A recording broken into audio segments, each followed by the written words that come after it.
মোহর কত? 15,000। বিয়ে দেরি করার মতো ভুল কাজ দুনিয়াতে আরেকটা নেই। বইয়ের কথা মতো চলবেন, কোনো অশান্তি হবে না। জামাইয়ের বাবা কই? ওই বাবা কই? আপনি বসেন। মেয়ে পক্ষে আপনি সাক্ষী কারা থাকবে? কাবিন নামা যারা সাক্ষী থাকবে? ও, আপনি কি স্কিলের ছাত্র? মাশাল্লাহ মাশাল্লাহ। স্কিলে বাকি ছাত্ররা কি করে? হ্যাঁ, তাড়াতাড়ি তাড়াতাড়ি কোর্স ট্রেনিং শেষ করে বিয়ে করতে হবে। বিয়ে দেরি করার মতো ভুল কাজ দুনিয়াতে আরেকটা নেই। 22 বছর বয়সে বিয়ে করেছি আমি, 22 বছর বয়স। অনেক বুড়া হয়ে গেছে এখানে, এখনো বিয়ে করেনি। অদ্ভুত। জীবনটাকে ইজি করতে হবে। বিয়ে দেরি করার মতো ভুল কাজ আরেকটা আছে নাকি? জি ভাই, মোহর কত? হ্যাঁ, 15,000। যৌতুক কত? নাই? শিওর? ঠিক আছে, মাশাআল্লাহ। আপনি আমার সাথে বলেন, আমি মোহাম্মদ মতিউর রহমান আমার মেয়ে মাহমুদা সুলতানা মিমকে জনাব ইউনুস মিয়ার ছেলে, বলেন, জনাব জোবায়ের আহমদ সাকিব, জোবায়ের আহমদ সাকিব, তার দিকে একটু হাত দিয়ে ইশারা দেন, আপনার নিকটে 15,000 টাকা মহারণার বিনিময়ে বিবাহের প্রস্তাব করলাম। আপনি একটু আওয়াজ দিয়ে বলেন, আমি আলহামদুলিল্লাহ কবুল করলাম। আলহামদুলিল্লাহ, আমি কবুল করলাম বলেন। মাশাআল্লাহ, আরেকবার বলেন। সাকিরা শুনেছেন? আলহামদুলিল্লাহ আলহামদুলিল্লাহ, আমরা আলহামদুলিল্লাহ বলি। মাশাআল্লাহ, আমাদের যুবকরা মহরের অঙ্ক শুনে সবাই খুব আওয়াজ দিয়ে উঠেছেন। সন্দেহাতীতভাবে এটা একটা দৃষ্টান্ত।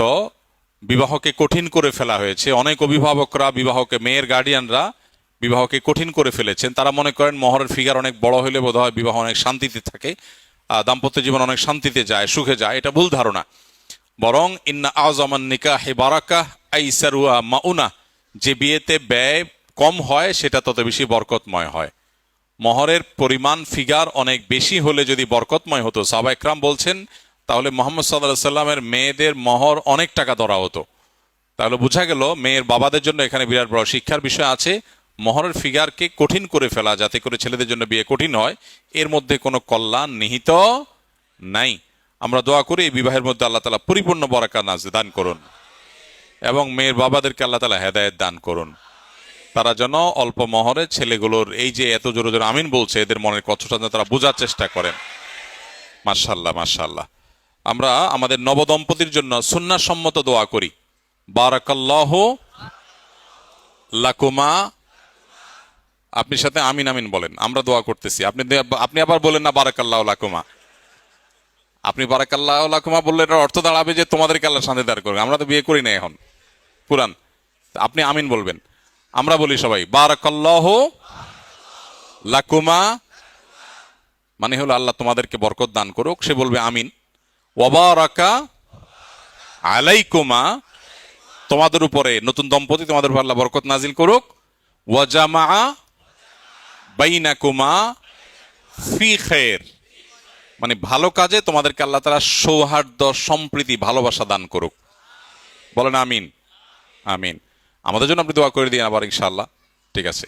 আর বইয়ের কথা মতো চলবেন, কোনো অশান্তি হবে না। Mind it. বিয়ে পড়ানোর পর আমি সবাই এই ওসিয়ত করি, সংসারে অশান্তির মূল কারণ বউয়ের কথা না শোনা। বউয়ের কথা মতো চলবেন, কোনো অশান্তি নাই ইনশাআল্লাহ। ঠিক আছে। কথা না শুনতে পারলেও হো হো করবেন অন্তত, দ্যাটস ইট। এই এক লাইন মেনে চলবেন, সারা জীবন সুখ শান্তিতে থাকতে পারবেন। আর এতে ডানবাম হয়ে যাবেন, কপালে দুঃখ আস। মনে থাকবে ইনশাআল্লাহ। আল্লাহ তাআলা বরকত দান করুক। মাশাআল্লাহ। এ ভাই, খেজুর কই? খেজুর দেন, খেজুর দেন, ফাঁকি ঝুঁকি দিয়েন না। জি, খেজুর দিয়ে দেন ভাই। খেজুর ছিটানো সুন্নত, এটা ভুল ধারণা। ছিটানোর দরকার নেই, হাতে হাতে দিয়ে দেন। জি ভাই। মাশাআল্লাহ। আমরা এই নবদম্পতির জন্য দোয়া করি এবং সেই সাথে অন্যরাও সামর্থ্য হওয়ার পর সাধ্যে আল্লাহ তাআলা যখন বিয়ে করার তৌফিক দিবেন, তারপরে আর বিয়ে দেরি করবো না ইনশাআল্লাহ। ঠিক আছে তো?